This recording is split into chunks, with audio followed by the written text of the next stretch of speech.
Hello and welcome to Focus on Parliament on Civic Space TV, brought to you by the Center for Constitutional Governance. I am Kwagala, your host. A year in detention, a stalled criminal trial, Dr. Kizza Besigye and Haj Obedrutale's long and winding road in the desperate and elusive search for freedom continues amid a very charged political environment brought about by the impending 2026 general elections. Well, on today's edition of Focus on Parliament, we discuss the implications of this case for access to justice in Uganda. I am now pleased to be joined by a panel of distinguished personalities to help us dissect this topic. To introduce them, let me start from my immediate left is Mr. Ojobile Augustine, who is the head of FDC Campaign Task Force. It's a pleasure to have you, Augustine, on the program. Say hello to the viewers. Yes, good morning, our dear viewers, listeners. It's a pleasure that I'm with you this morning, and I'm proud to say that it's my first time to be on this line, and I hope I will continue to be. Many thanks indeed for joining us, Augustine. Next to Augustine is Mr. Job Kiija, who is a governance and public policy expert. It's a pleasure to have you, Bob, on the program. Say hello to the viewers. Good morning, Civic Space viewers, and happy to be hosted here and talking to you this morning. Many thanks indeed for joining us today, Bob. And of course, right next to Bob is Mr. Julius Bwesigye, who is an advocate and also a public policy enthusiast. Council, it's a pleasure to have you today. Say hello to the viewers. It's a particular honor for me to be here, and it's a particular honor to unite with the rest of the team here. And to those of you out there following on this particular program, I would like to appreciate you first, and I wish you the best as we proceed. Thank you. Always a pleasure to have you, Julius. And of course, last but not least, he's quite a regular on the program, Mr. Charles Kazooba, the Executive Director of the Center for African and Diplomatic Studies. It's a pleasure to have you, Charles. Say hello to the viewers today. Morning, everybody that is watching us and listening. I'm humbled, of course, to again appear on this talk show. I'm also honored to share a platform with the guests here. I'm told he's heading the campaign task force. Yeah, so we appreciate what you're doing out there. You are in right company. Yes. Thank you, Charles, for joining us. And let me start with you, Kiija. That's the correct pronunciation. Yes, Kiija. I heard you call me Bob, but I'm Job. Oh, Job. Kiija. Okay.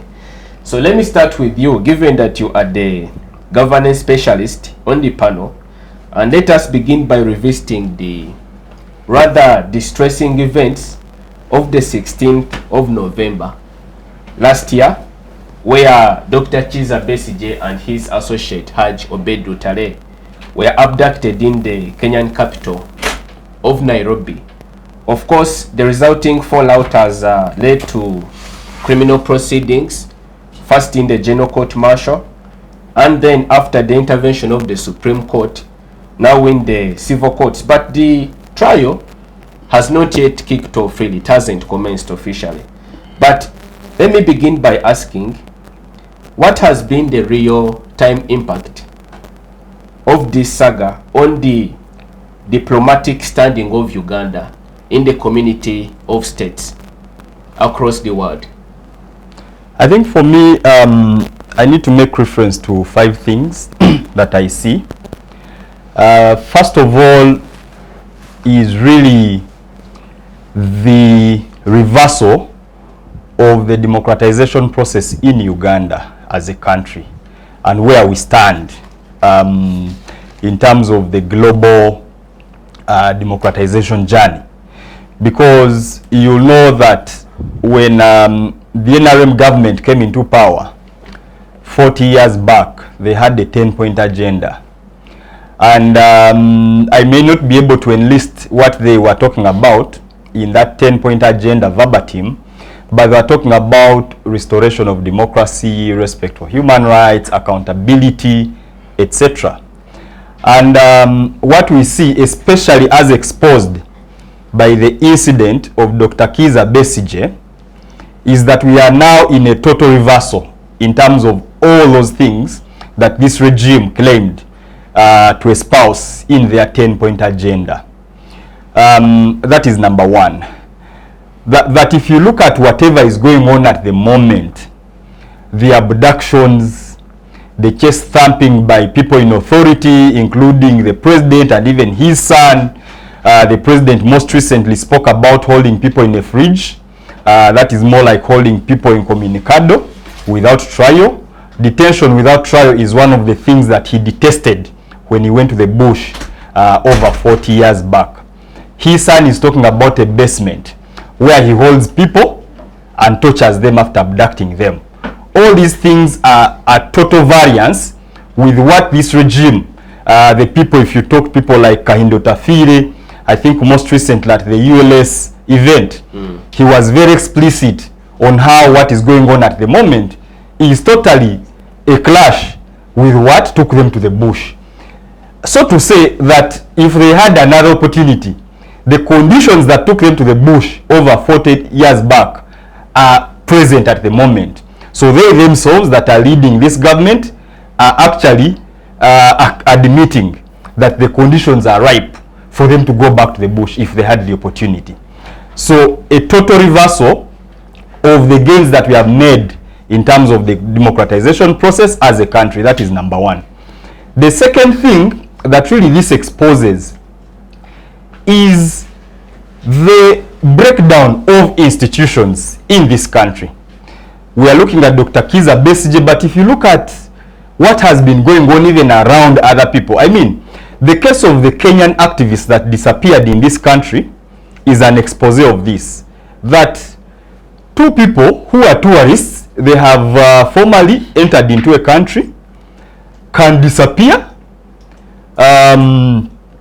38 days later, they re-emerge.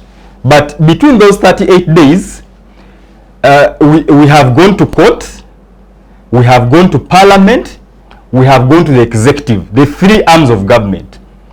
The executive has said we don't have these people. The courts have said there's nothing more we can do because we applied for habeas corpus and we have failed to force the different institutions to produce these people. So now we declare these people as disappeared persons. They could have apparently disappeared voluntarily, even when there is evidence that these people were picked up by uniformed military men.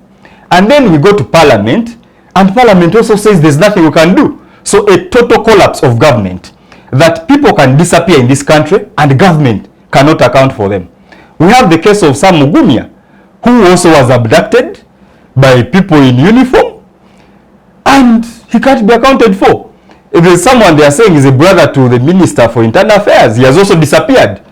And the state cannot account for people in this country. The NUP is talking about 19 that were abducted more than 5 years back, and still they can't be accounted for. So a total breakdown of government. That is the second point.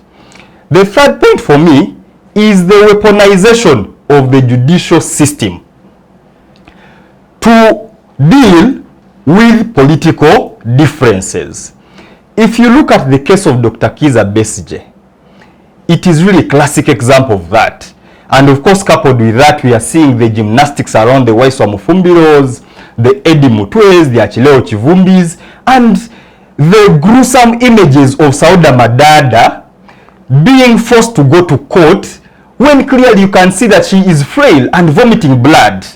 Those images, the court actually should be called out for continuing to be used as a weapon to settle political scores. So if you look at the gymnastics around Dr. Kizza Besigye, the abuse of their own rules whereby a victim or a suspect, let's call Dr. Kizza Besigye a suspect that is supposed to be undergoing trial, who actually the law provides that if he is not comfortable with a certain judicial officer continuing with a case whereby a conflict of interest is clearly pointed out, that judicial officer ought to recuse themselves from that case and hand it over to the so many other judicial officers that are available that can actually handle that case. But with impunity, this judicial officer says, I will not recuse myself.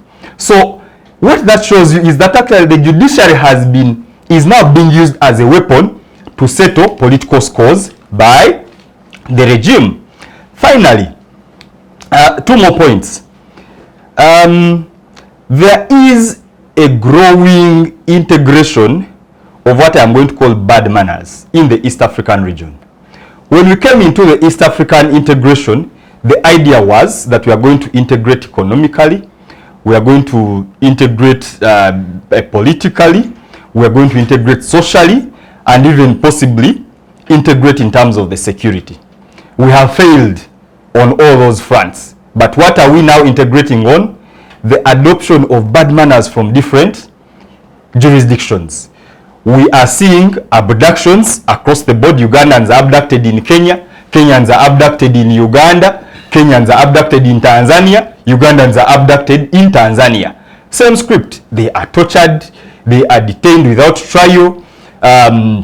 If you listen to the story of Agatha Thaire, for instance, when she describes what she was taken through by the Tanzanian defense forces, juxtaposed against what the 2 Kenyans also are telling you that they went through here. People are missing, people are dying, we are seeing people shot. Tanzania is talking about 10,000 people. In Uganda in 2020, we were talking about 54 officially recorded, but other records actually are talking about over 100. In Kenya, same story. We are hearing of mass graves where apparently people are even incinerated. So the mere fact that actually instead of integrating on the most fundamental issues, we are integrating on bad manners. That is also another bad trend. Finally, Bob, as you make your last point, as you consider your last point, I want to take you back to the original question so that we do not miss the gist. What do you consider, given the background that you have expressed, the net effect of this saga on our standing, international standing as a country? And that's the final point that I want to make. The final point is really on, first of all, the abandonment of the democratization process by the global powers, let me say. Now, if you talk to a number of these even diplomatic missions, you can see how powerless they are. Of course, we know they have also been attacked. The other time, one of the CDF was threatening to march to the German embassy.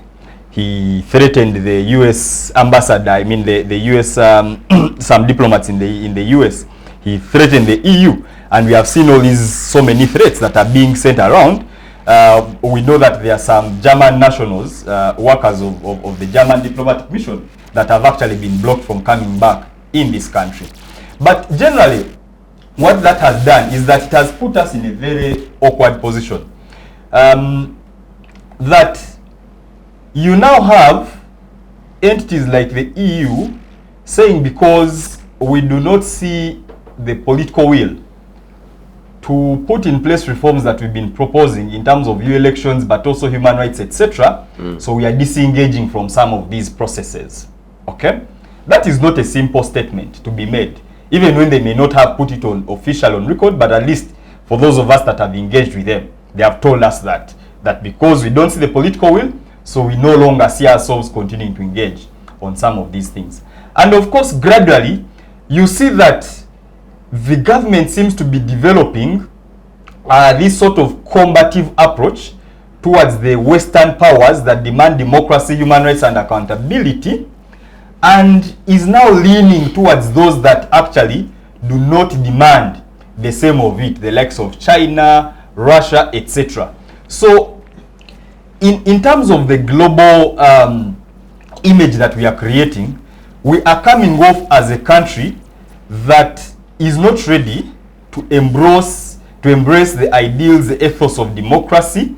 We actually sliding gradually into some sort of country that could potentially head towards authoritarianism. And that, in my view, also defines the kind of international partners you actually are going to attract, the kind of international business that you're going to attract, because Western governments, for instance, or businesses that want to do business in proper democratic dispensations that are accountable back to their citizens in their capitals will not come and do business here. You're going to see more of businesses from China, Russia, etc., whose citizens back home or whose taxpayers do not mind much about these things that we're talking about: accountability, democracy, human rights. And you'll see those of the Western powers especially that hold democracy, human rights, and accountability dear to their hearts moving away from our economy. Thank you for those insights. Let me move on to Julius and now quiz you on the legal aspects of this case, because as I indicated earlier in my introductory remarks, the trial has not yet commenced. We have been treated to a flurry of what you would call dilly-dallying between the state and then the legal defense of Dr. Besigye and Haj Obed Lutale. But I want to know what is really impeding the progress of the matter in your judgment as an advocate. Thank you so much, the host, Mr. Isaac, and my colleagues, and especially him, who has helped us to open this kind of discussion. Thank you so much, sir. Pleasure. You see, building on his foundation,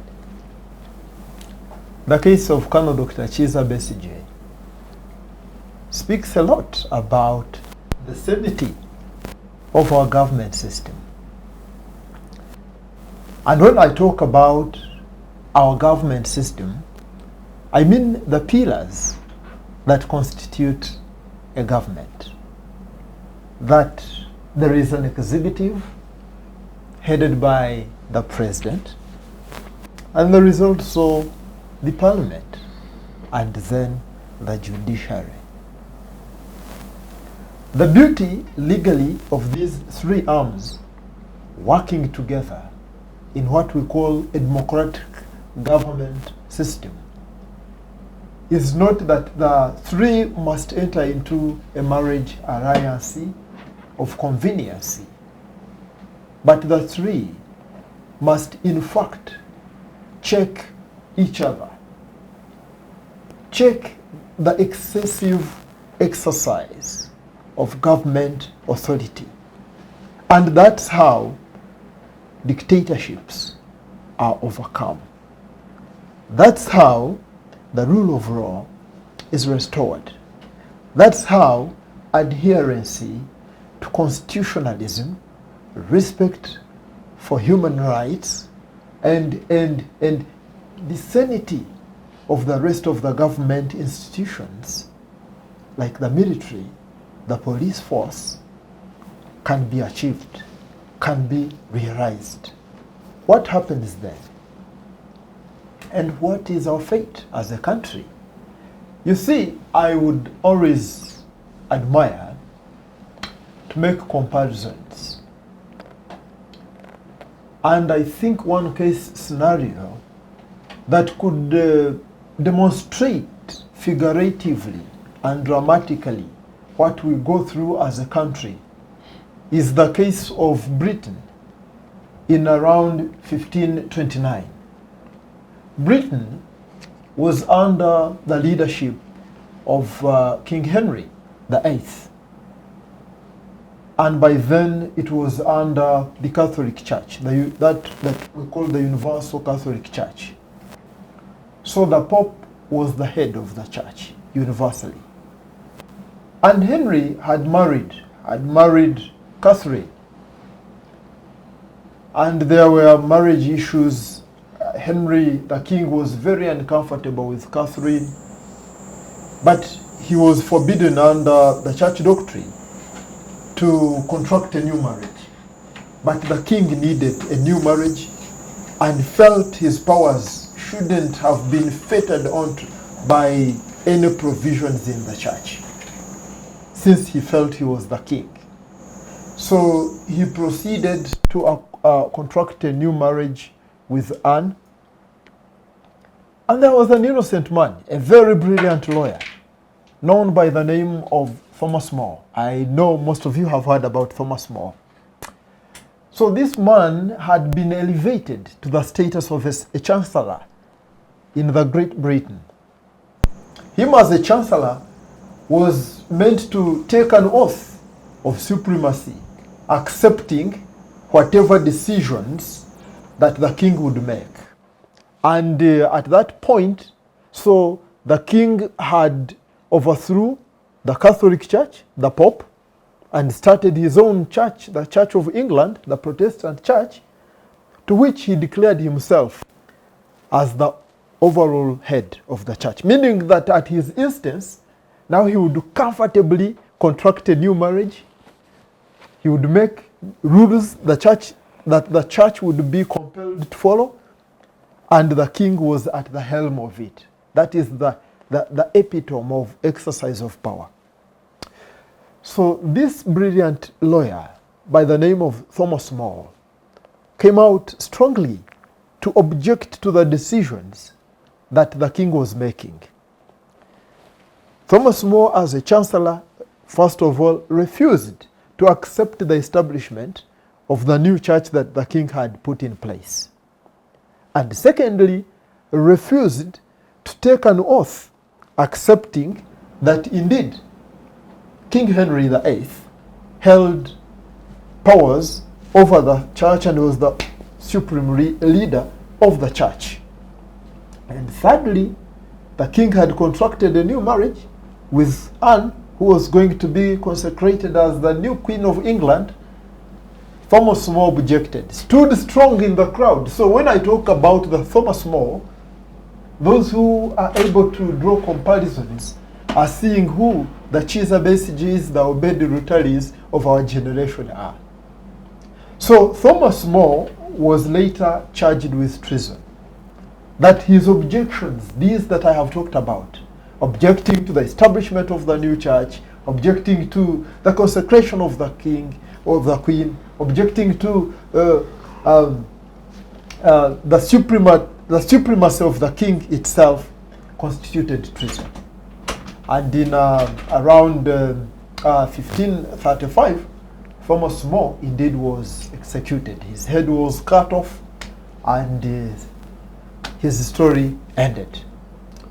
That speaks a lot to the situation that we are in, both politically and legally. That where the king, in this case the president, is so much hungry for power, state institutions collapse. And when I talk about state institutions, I mean the judiciary, I mean the Parliament of Uganda, I mean the UPDF, but also the very essence for which governments stood for since time immemorial are waived.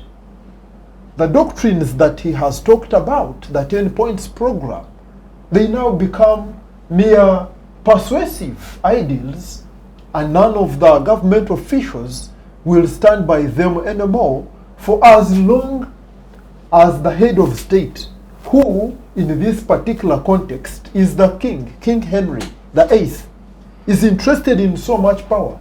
Life is lost, like the way I have talked about Thomas More, and there is gross abuse of state institutions. So, Julius, what then becomes the fate of the duo?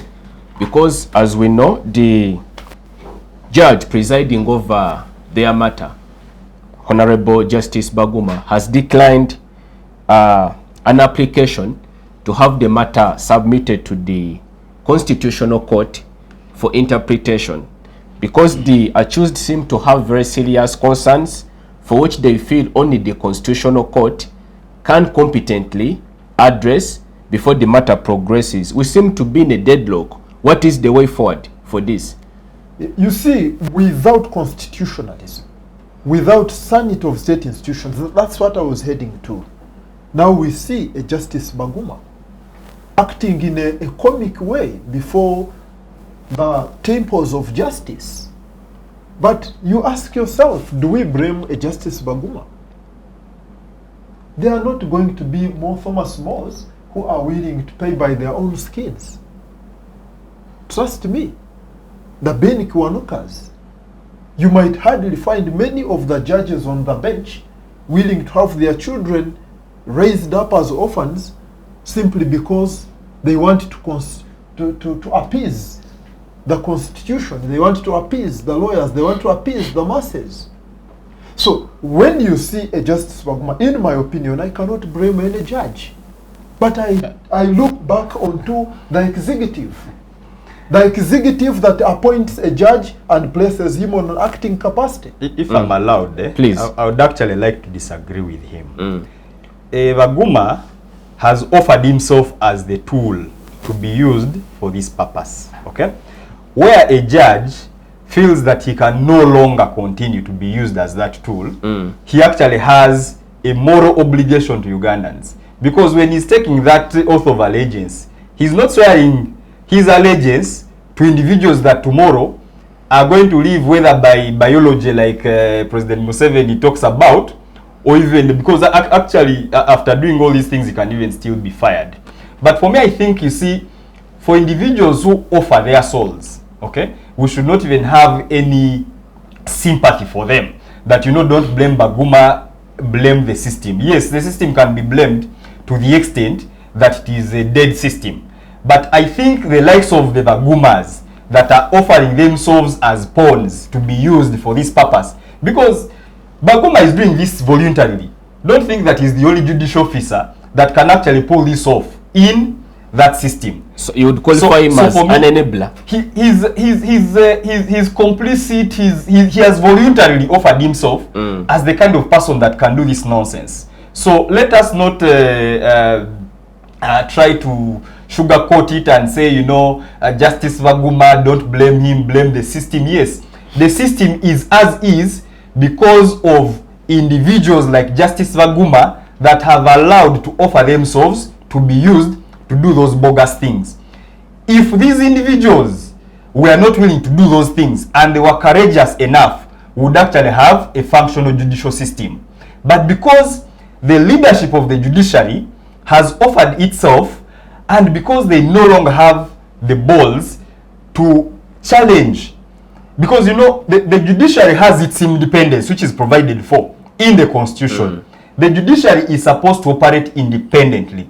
Judicial officers, actually, even when their leadership is doing things that are against the law, they actually have the leg room to either call out their leaders or to even request the leadership to excuse them from doing certain things. So Baguma has offered himself, let him carry his cross. Julius, a quick rebuttal as you sum up. So, I don't see any disagreement between the two of us. In fact, our arguments are complementary. It's only the paradigm in which he's viewing things. I'm looking at the greater paradigm, he's looking at the narrow paradigm, but our perspectives are complementary. Who appoints these judicial officers? Who goes for the faint-hearted judicial officers? Who goes for the judicial officers and sets appointment terms for them? You see, this is a question of what in fact a government should stand for. We agree, me and you, that there should be judicial independence. We understand that there are honorable court decisions by the Constitutional Court of Uganda that has pronounced itself that there won't be judicial officers appointed on acting capacity. You know that at the end of 5 years, your tenure of office is coming to an end. Correct? And you know that you survive by the braid. that appears on your table. At the end of the day, after politics, there has to be bread on your table. So then the head of state, the King Henry VIII, goes on to appoint judicial officers, even with a court pronouncement, and puts them on acting capacity. You have military officers, you are raised to the rank of a general on acting capacity for 5 years. After 5 years, you go back to a corporal. That is how the exercise of power illegitimately comes into play to usurp the independency of state institutions. Thank you, Julius, for your perspectives. Mr. Kazooba, let me move on to you. Is this really a political or a legal question in your assessment? It's very interesting listening to Job and Julius. They argue from a point of view that I really don't agree with. They want us to believe that for some years in the past things were functioning well. Then recently something has gone wrong, and therefore institutions have collapsed.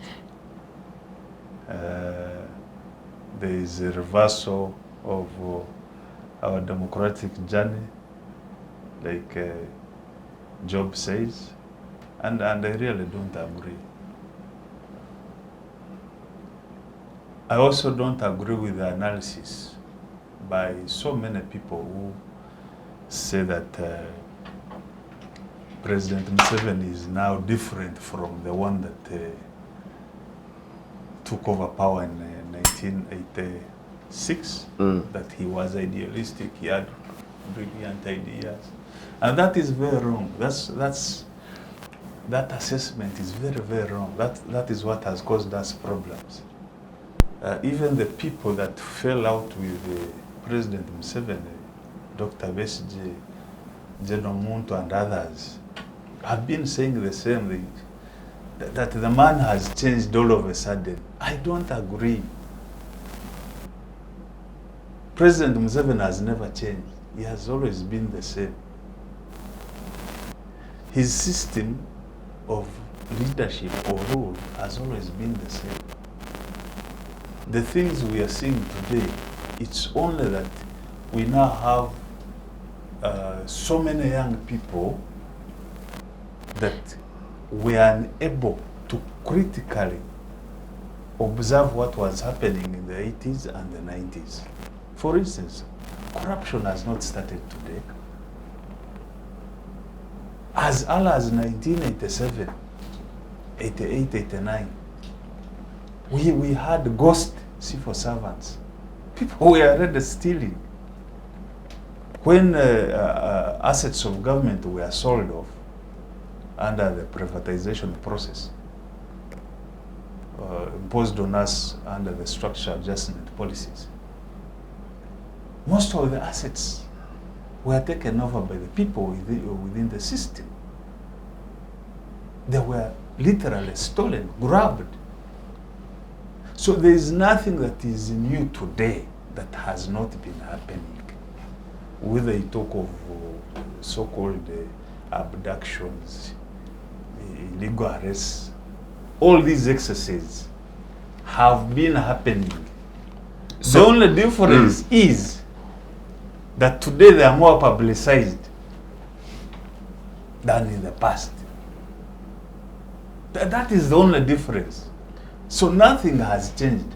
Those of you that were here when Semogere was campaigning to be president, what is it that didn't happen? The man was almost shot in Western Uganda. So when we are doing our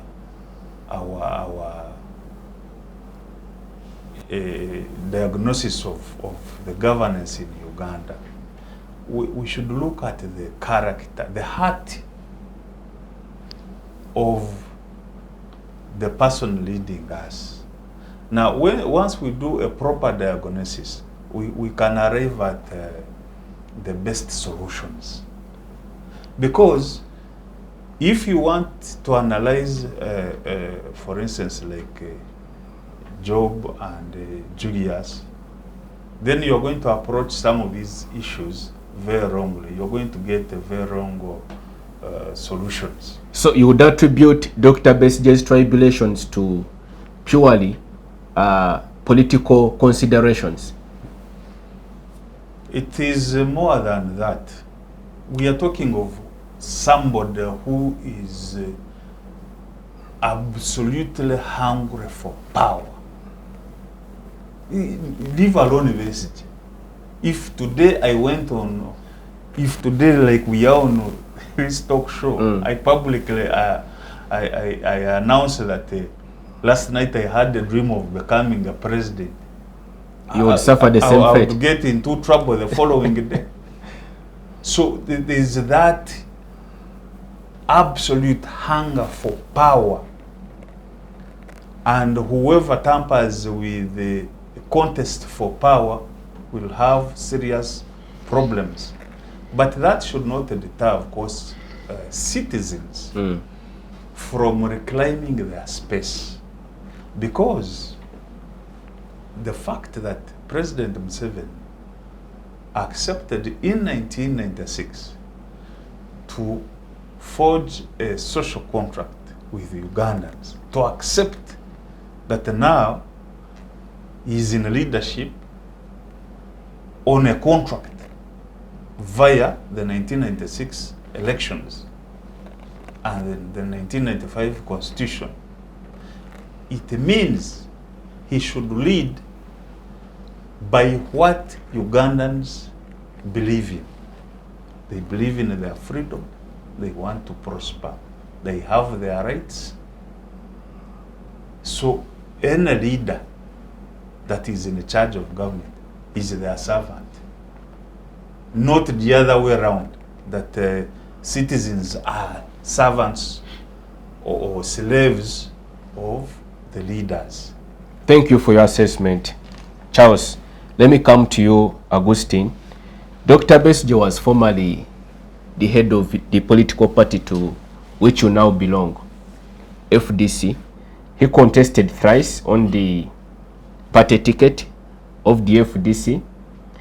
How do you feel is big an impact in terms of his lack of participation in the current general elections?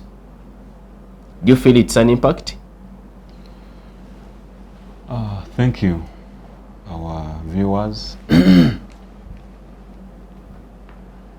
See, when we are discussing the issue of Dr. Kizza Besigye, we do not need to discuss this in isolation. It's a bigger problem that we are looking at, and it is not just a problem of Dr. Kizza Besigye. We are looking at a country which is close to over 60 years, but it has never had peaceful change of power.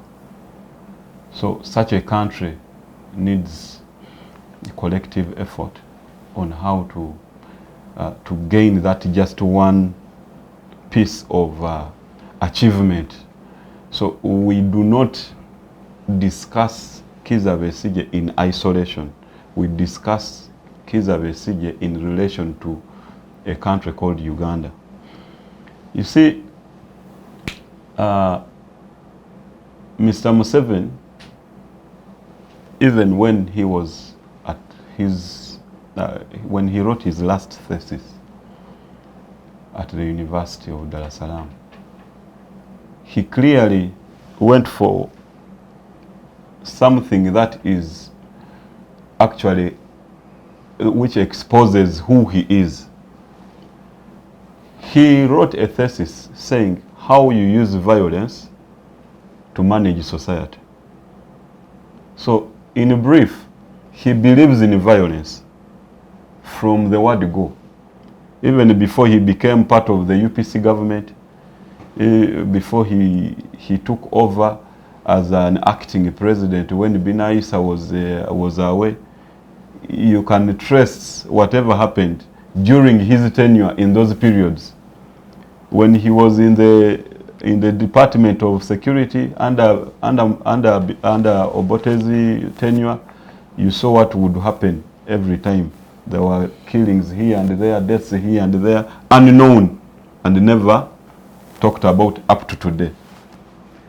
During Binaisa's time, we had so many medical officers who actually were demonstrating for their personal rights as doctors, medical officers. One by one were being killed, found home dead with the entire family. Some of them were killed on the road around Nkrumah Road. This is, so you have a total of about 21 people dead at the time when Mr. Museveni had about 25 days as the acting president during Binaisa's tenure. When Binaisa had gone to attend a gathering of the UN, of AU, I think it was still OAU at that time. That was in late 1970s. So this is the character of the person you now see, and you want to attribute a discussion just to Dr. Kizza Besigye. No, it is his character. Actually, I want to associate with his discussion that it is not, this is not a new man. This is him, and he will be so even today, even if it is you who declares that you want to become president of the Republic of Uganda. The next day, you will have to suffer the consequences. So, as a party, we miss his zeal, we miss his energy, we miss his ability to move things, but it is more than that. As political players, you know, we have an arc, which arc talks about you have allies, then you have those who are not allies, but also within the two, you have within the two distinctions, you have those who are passive allies and the active allies. Where would you place him? Then you have the other side where they are not allies. You have also those who are passive and those who are active. So when you look at this arc, there is what we must continue building. We must be lobbying to make sure that we have, if you are a passive ally, we should make sure that you become an active ally. If you are not an ally to the struggle against the regime, we must do things which must make you come closer to us. And this is, I'm talking in terms of the question you brought up. Because Dr. Kizza Besigye and Abed Lutale, after their incarceration, there was an officer who was included on the matter. Captain Ola. But none of us talks about him. In the struggle, this is a danger, that such people can become allies, because one of the pillars that maintain Mr. Museveni in power is the army. One of them, okay, we can say security bodies or organs. But what is our plan to make sure that we weaken the security and bring them closer to us? We keep pushing them away. So whenever we push them away, it means Mr. Museveni will take the advantage and continue to empower them, keep them around himself, and then the next day they are used against us. So what is that we are doing to make sure that we bring these security personnel closer to us to help us remove the regime? Okay, so finally, Augustine. So Mr. Ola, even when they pronounced that maybe there was an error, we arrested the wrong person, but we would have benefited more, because we knew maybe this is just a decoy, that someone has been put there, okay? Someone has been put there to deceive the entire population that, oh, these people are collaborators. Then we should have come out as those who would want to bring the security closer to us, to also fight for his right, that, okay, where is the evidence that he's actually doing this? So that the world really looks at Museveni in isolation, not us isolating the security. So, Augustine, we are hard pressed for time, but in a minute before we go into the break. Yes. Your party, the FDC, has been particularly noted for its muted reaction, or in terms of strong agitation to see that Dr. Kizza Besigye is released from incarceration. What can you say in response to that? You see, all this is rotating about what I talked about. We do not do enough into issues of bringing people who are not our allies closer to us. We keep pushing them away. We keep pushing them away. I am stating this because when we had issues in 2023, many of the colleagues who went to the other side took it upon themselves to actually disassociate themselves with the colleagues who remain in the main party called FDC. And I can elaboratively tell you that even one of my colleagues do not want to meet me as a person, as a colleague. I am not so dangerous to them, but they feel I betrayed them. I was supposed to be with Dr. Kizza Besigye in the same political party, because we were moving together, doing everything together. So I said, no, I will remain with the party. I will not break away because of an individual, but I will remain in the institution called FDC. So that is the challenge, that FDC was looked at, or the leaders of FDC were looked at as enemies, okay, from the word go.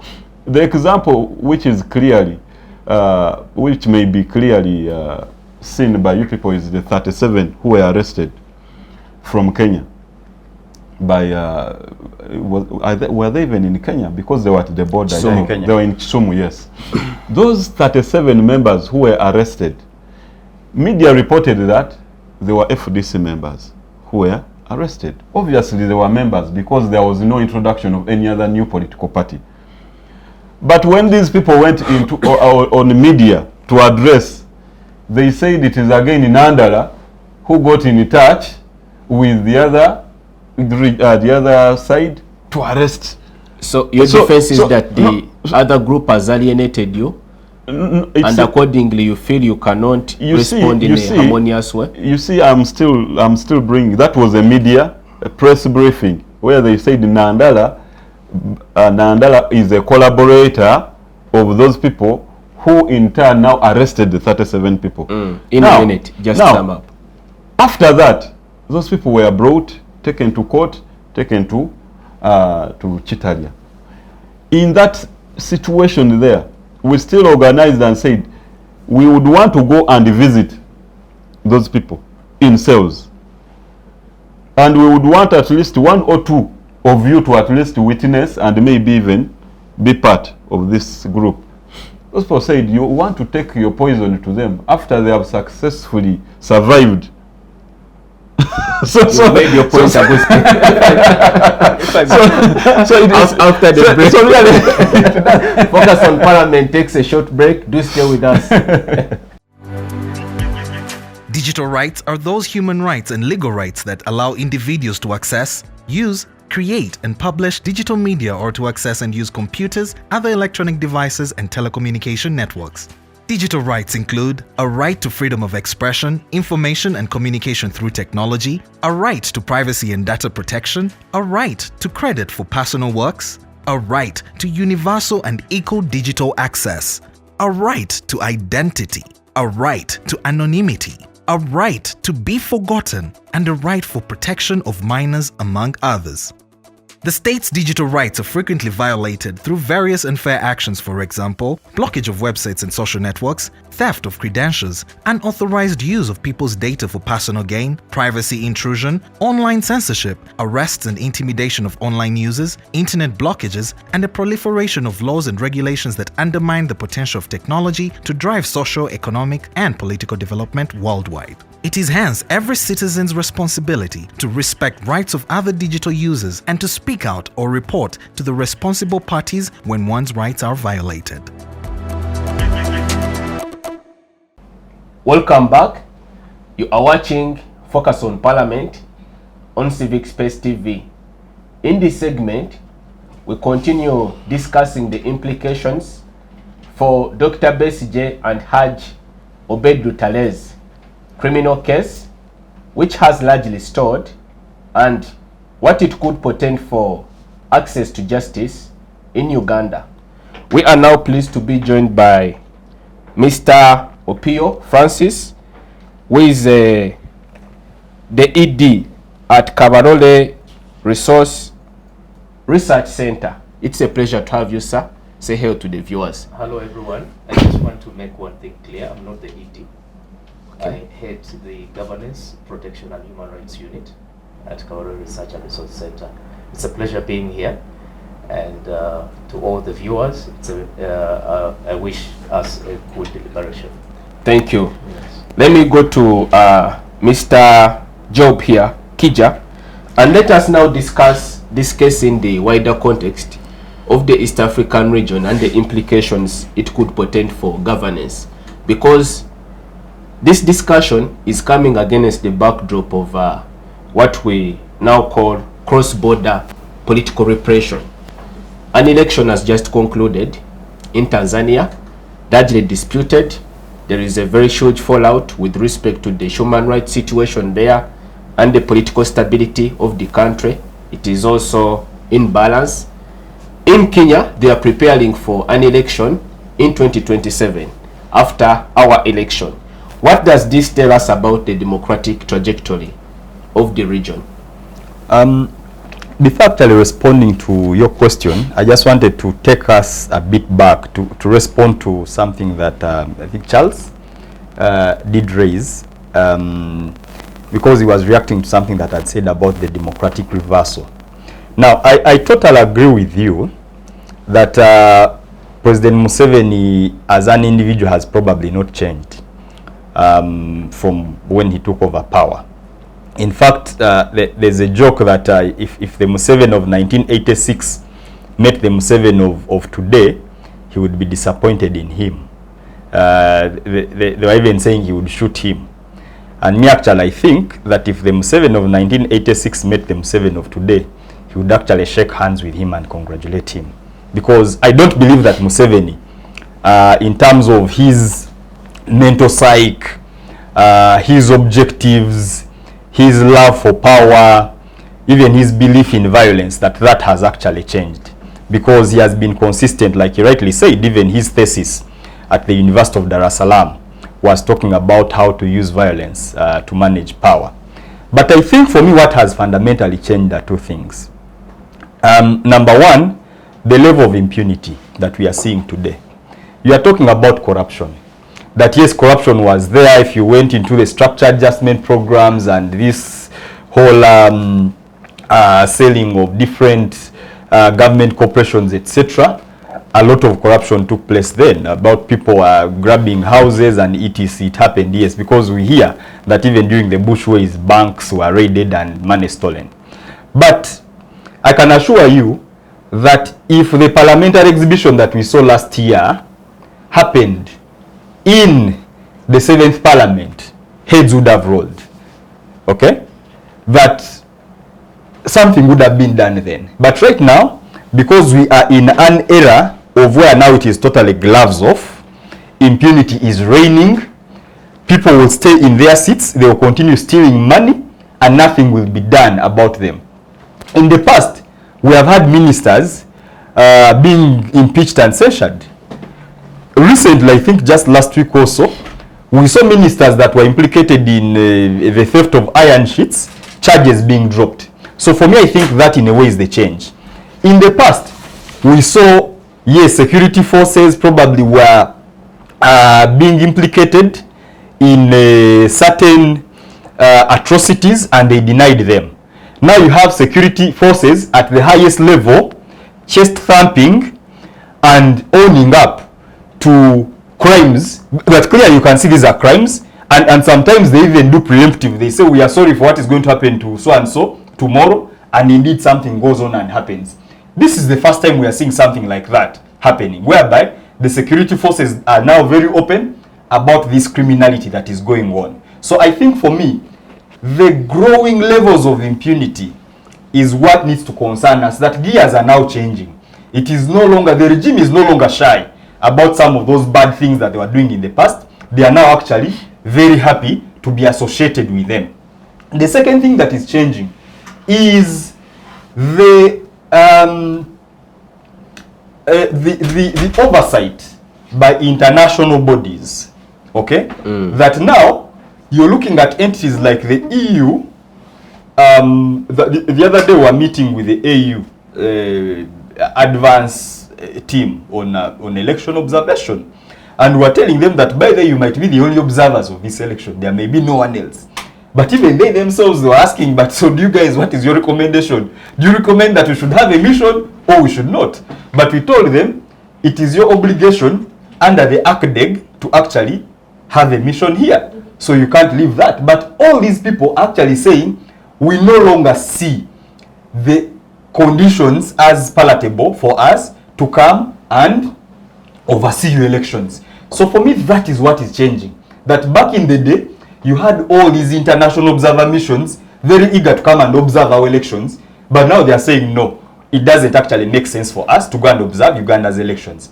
But the question you ask about what this really means for democracy in the East wider African region, in the scope of things in the East African region, I did mention earlier that we are supposed to be integrating on a number of fronts, on the democratization front, on the economic front, socially, etc.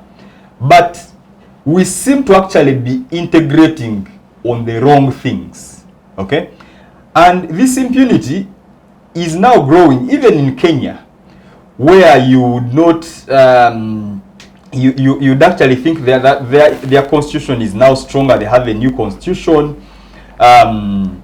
The checks and balances are in place. In Tanzania, you can't even challenge the presidential election outcome. But in Kenya, we have had an election overturned by the courts. But yes, you see that for them, they seem to be, in a way, a thriving democracy.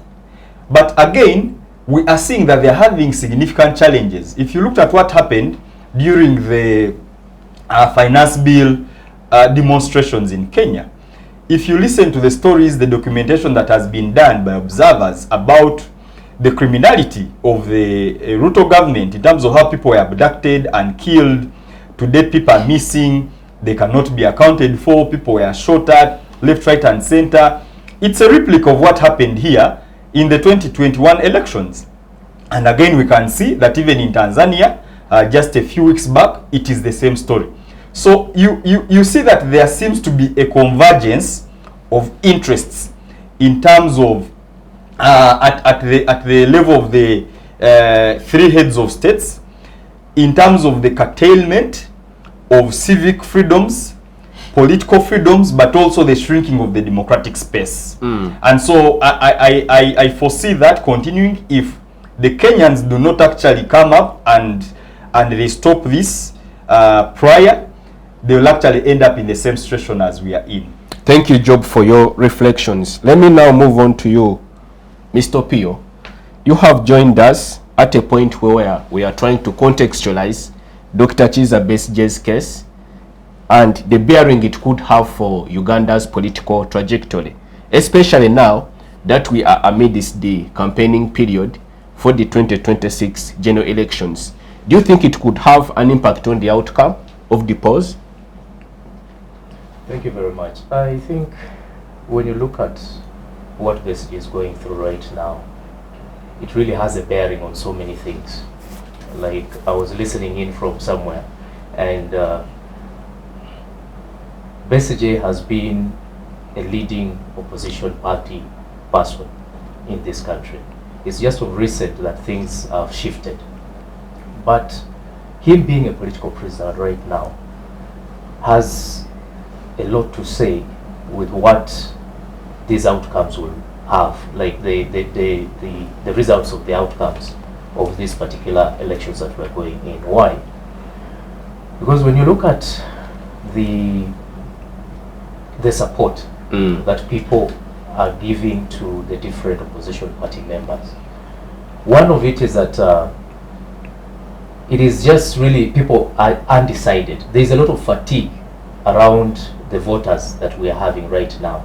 There are so many political parties that are coming into space that is making it too hard for them and it's going to make it too hard for any one of us to even make a decision. You make an interesting point when you said that there is visible, palpable voter fatigue among the electorate. But I want to ask, is that singular on account of Dr. Kizza Besigye's incarceration, or it is pegged on a host of other factors? I think it's two-way. One is that Besigye being a person that has been known, even me personally growing up and beginning to understand the politics of this country, you clearly see that Besigye has a lot of bearing on so many things. He's sort of like the founding father of political opposition parties within this country. Well, and then the other factor is that people are beginning to understand that it is not only that leadership should not only be hinged on one person, and that is what we're trying to actually discuss here. People are trying to discuss the longevity of the president in power. That is a similar thing that is also happening in the different political parties. When you look at what Bwesigye went through under the FDC, he wanted to continue leading the party. But then the members were saying, look, I think we need a change of power. Then there was a faction that was created. I think we need to disagree with that. Well, you can disagree. Would you We give me can time? You'll have a minute. We can Let him disagree. make his point. Yes, we can disagree. Let him make his point. The truth is that when you look at how things were going on in the FDC party, it is the same similar pattern that we're also seeing with the NRM. That you cannot say 2021, the same person was there, 2026, the same person was there, and then all of a sudden discussions start emerging on who should lead the party, and then all of a sudden factions begin happening within the same party. We see people disintegrating within the party, right? Noop comes into the scene, exploits that weakness, and that's why you're seeing Noop at the helm of everything right now. But like one of the colleagues was saying here earlier on, we're bound to see a similar scenario happening in Noop as well, which is already actually, the indicators are very, very clear. That you see the Pugas breaking off, the other guys feeling like they're being choked, they're being gagged within their political space. So the fact that the events that happen within the political parties are trying to make the voters fatigued, it makes it very hard to tell whether we'll even achieve a certain percentage of voters voting this time round. Why? Because when you look around the campaigns, yes, we see the very lavish pictures, so many people on the ground, but on the polling day, I'm pretty sure that the turnout of the voters will be low. Why? Because people are just there for the show. People are just there for the show. All the candidates that we have right now, they're trying to hand us checks as Ugandans, but we cannot cash that check anywhere. Promises after promises, pledges after pledges. Including the leading opposition candidates? It's the same thing. It's the same thing. I do not see any particular political party that is going to come up front and actually deliver on their promises. We've seen this happen in this country. So the checks that they're handing us, we're going to, how long does it take a government to actually lobby for a road to be constructed? Does it have to take 5 years? I don't think so. You sound quite disillusioned, but let me move on to Julius and ask him. I wish you gave me before maybe to react. Yes. Okay, a minute. You see, we need to help our listeners or viewers to understand certain things. FDC has a written constitution which guides that leadership at any position must be only 2 terms, and 2 terms of 5 years. And Dr. Kizza Besigye did not even complete the 10 years. He took the 5 years, that was 5 to 2010.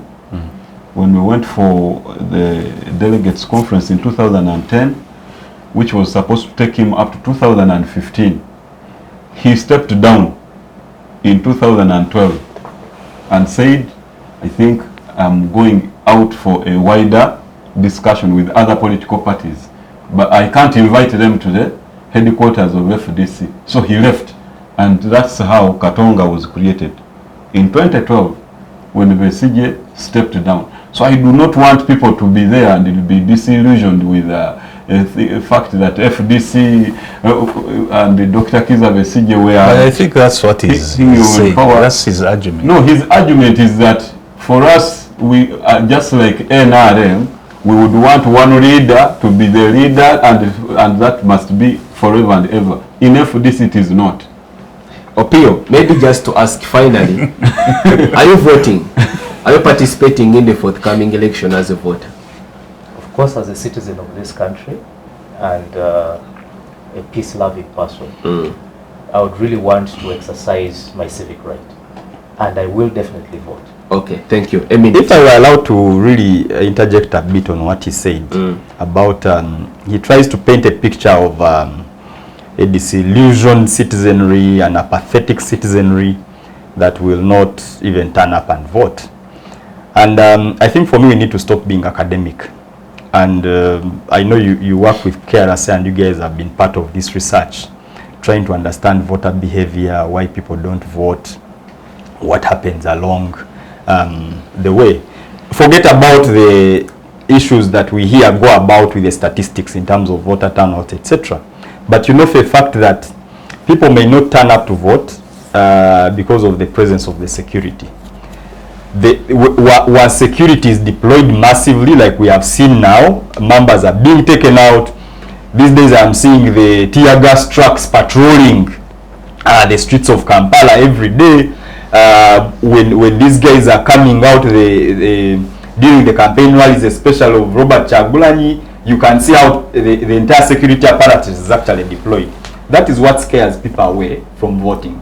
If you see the enthusiasm on the campaign trail, you'd actually say that there's even hope that more people are going to turn up. If you've been following even online and you see the level of engagement on TikTok, on Twitter, on Facebook, etc., you can actually see the level of enthusiasm. So for me, I think probably what is lacking now is civic and voter education, because in the past we have had civil society groups, joint groups through Name Group, SEDU, Dem Group, Sion, etc., conducting voter and civic education, which right now is not happening for mainly two reasons. Number one is the lack of funding, but also two is because in the last elections, you remember the National Election Watch of Uganda was banned by the government, and then the organizations that were part of that were followed up and harassed.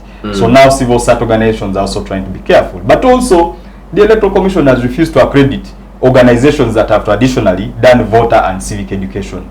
So that for me is going to be the limiting factor. But to say that there's still apathy, I don't think actually there's apathy. I think from both aisles of the political spectrum, those that want to maintain status quo are actively campaigning and participating in the processes, and those that want change, you can see them really.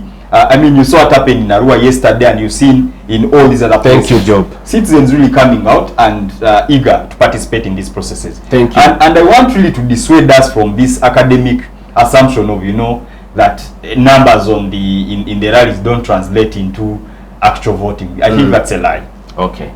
Julius, let us return to the legal front.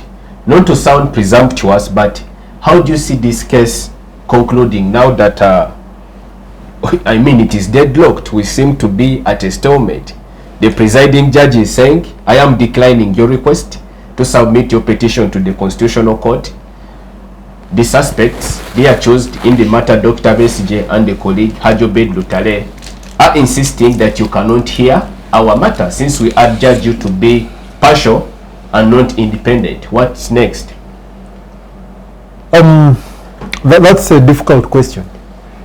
Well, understanding that I'm stopped from discussing matters that are before the Honorable Court. But that notwithstanding, appreciating the implications of what happens around us as a country is also very important. The case of Kizza Besigye has the effect of eroding the confidence of Ugandans in our judicial system, in the administration of justice. If there is any business, any government, that means business, it would destroy all other institutions, but it would preserve its judiciary. That is the pinnacle of the entire government machinery. It is that connects the ordinary people to the government. That faith, that understanding, that if I run a contract and it goes bad, there shall be a judicial officer to protect that contract, determines how our economy performs, determines the confidence that the international community has in us as far as commerce and trade is concerned. Commerce and trade is the nerve and brain center of the governance system. And it is regrettable that it is unfolding as it is. I cannot tell how it ends. Maybe we shall have a Kizza Besigye brought up in a kangaroo manner, because you see, ordinarily, the whims and aspirations of the executive was to have a Dr. Kizza Besigye tried in a manner, in a judicial system that was entirely theirs. And that was the court-martial, where the presiding judicial officer is bound by the military orders and can be directed on what has got to be done for the sake of power to be well preserved. What happened was that the Michael Kawazuguluka vis-a-vis Attorney General case brought in a number of dynamics, I think, that drifted controls from the executive.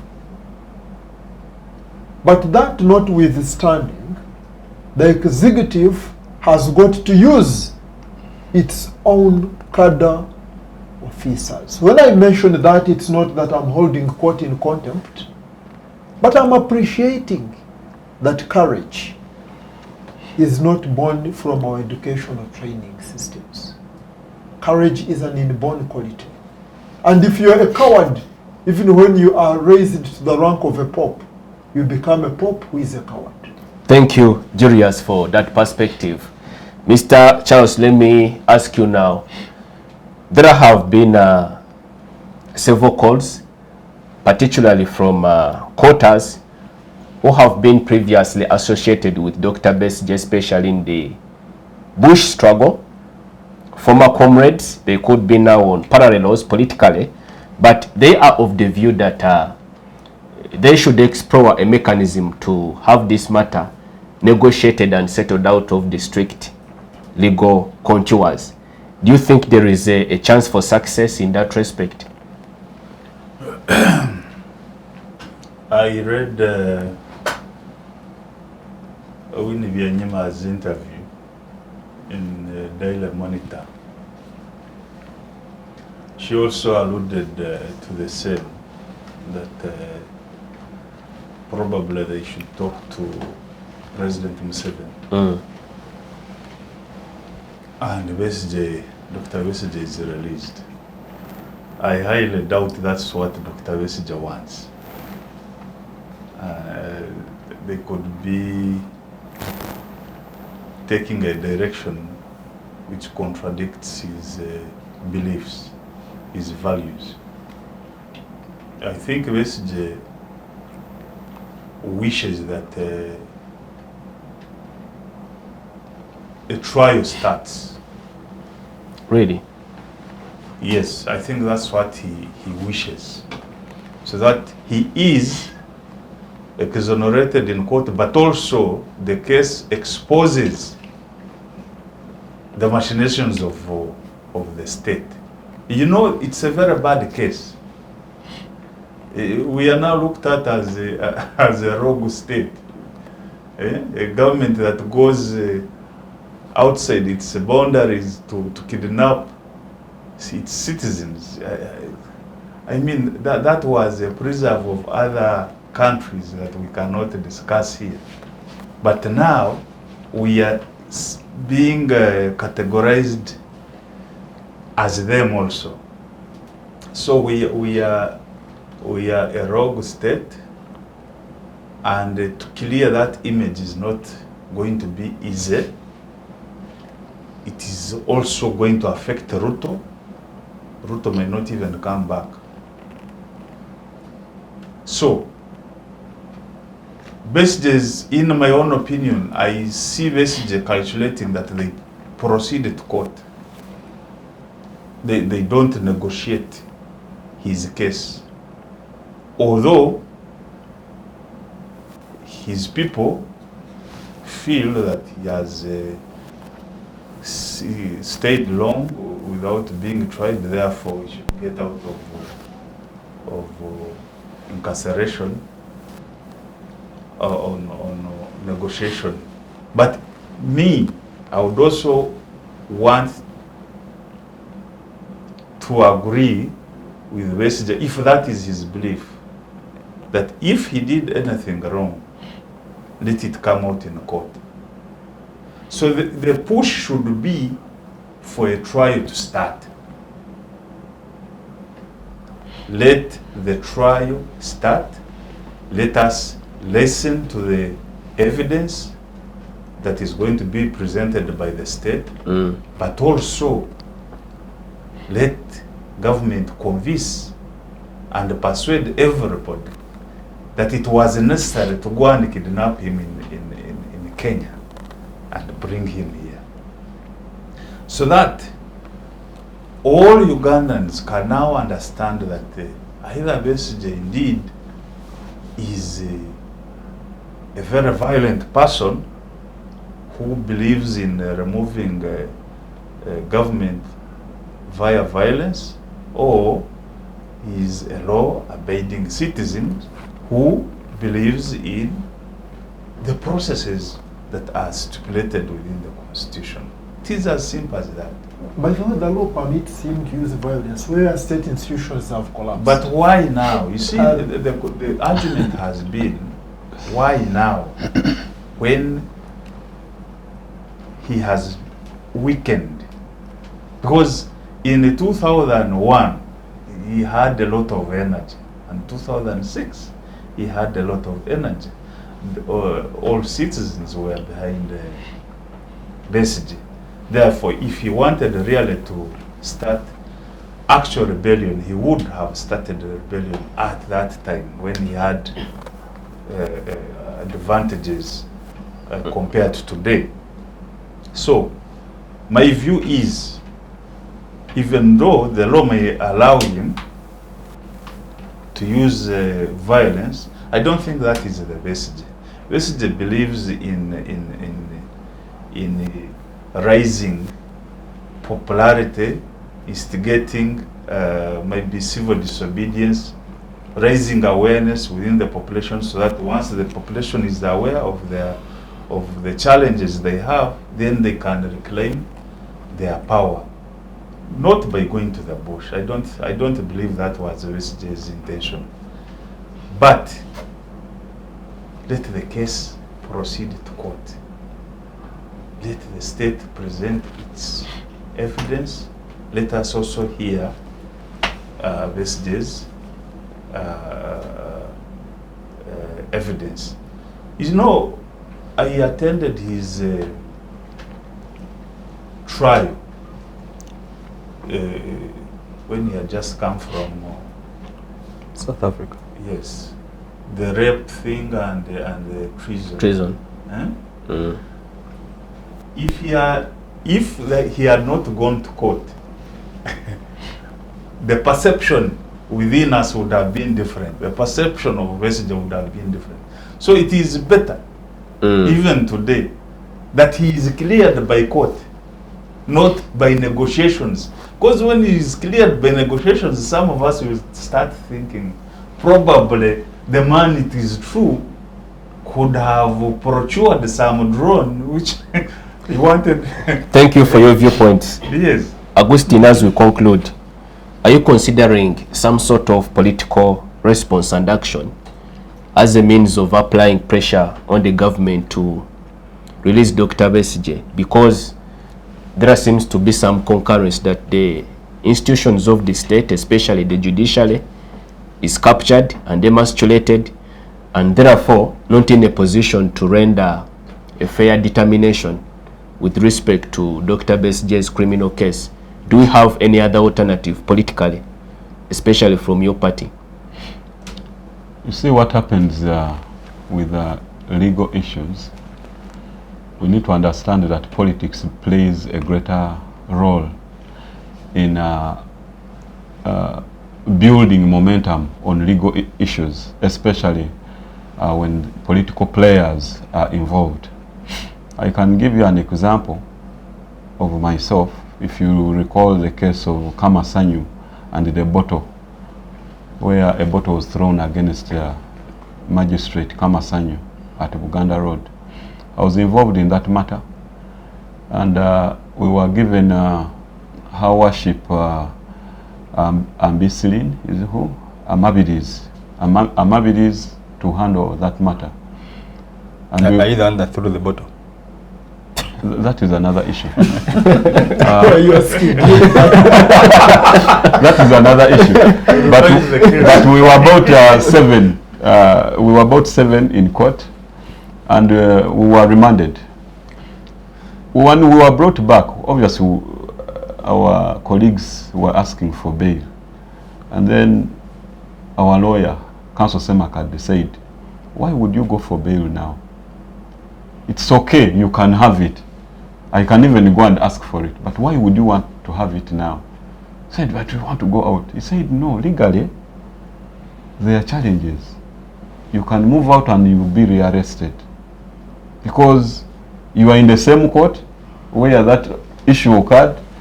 And these are collaborators. So you can move out and you are rearrested and other charges will be put against you. So you'd rather push for more time, so that you stay there like for a month."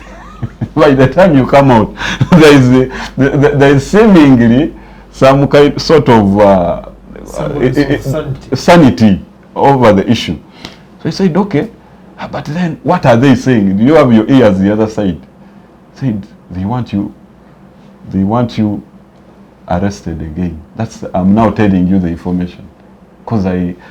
So basically, why I'm bringing it up is at a point where these people now wanted us to agree when we were even in court, when we were even in prison.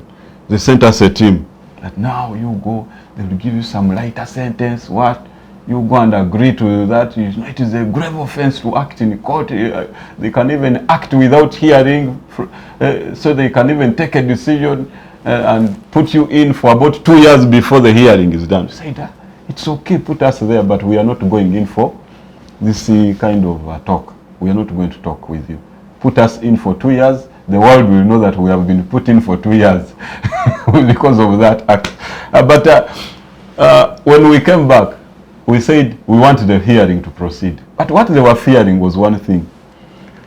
If the hearing was to proceed, Kamasanyu had to stand there for cross-examination, which they couldn't accept. A magistrate to stand in court and be cross-examined by by the accused, they couldn't accept that to happen. So we said, let us go for the hearing. And up to today, that matter collapsed. It did not proceed. We were given bail, and today we are out. We have never been invited for any hearing.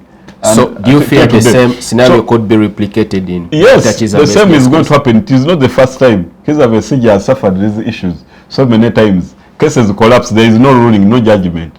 They just collapse. And I'm very aware that this matter is not going anywhere.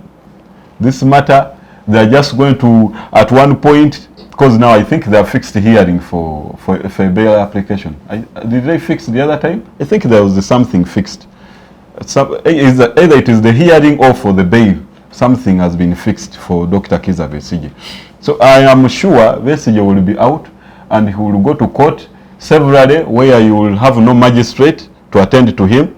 You will have no even maybe prosecutor appearing, and then at the end of it all, they will say, now you will be invited on a notice, and that will be the end of the matter. So the only thing we need to do as players is we should really stop working for the camera.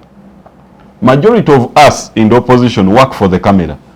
Immediately after talking to the camera, one pulide, one dabye, and then you go boasting around that. And then in the end, you go home, take your tea.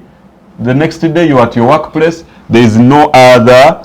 What would you recommend in actual terms?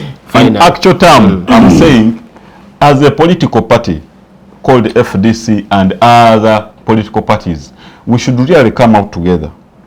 This is not a Besigye issue. It shouldn't be about Besigye alone. We should be working closely together, bringing our heads on issues that how do we make the governance system of Uganda better? How do we cripple the regime? Because we know that if at all the security is giving Museveni a thumb, and we know Parliament is giving Museveni a thumb, we know that the judiciary is giving Museveni a thumb, what should we be doing to make sure that the judiciary comes to our side? It takes our ideas as superior than taking the ideas of the dictator. Okay? Parliament, how do we make Parliament better to make sure that the decisions taken in Parliament are people-oriented and not the dictator's will? Okay? When we are looking at the resources of Bank of Uganda, that the Bank of Uganda is actually sponsoring Mr. Museveni, okay, left, right, center, we are growing back. We are growing bankrupt because Mr. Museveni is using our money every day, every minute, every second. How do we make sure that the money given to Mr. Museveni through the bank illegally, that person must be held accountable, so that tomorrow another person fears to do the same? Okay, so this is what we must be discussing. How do we make our side stronger and make Museveni's side weaker? This is just in a simple way saying we must list the pillars that make the dictator and weaken them one by one so that he is isolated at the end of the day. I must appreciate you, my panelists, for your able participation on today's edition of Focus on Parliament, and many thanks to you, our esteemed viewers, for watching and for your time. We'll see you next time. Be blessed.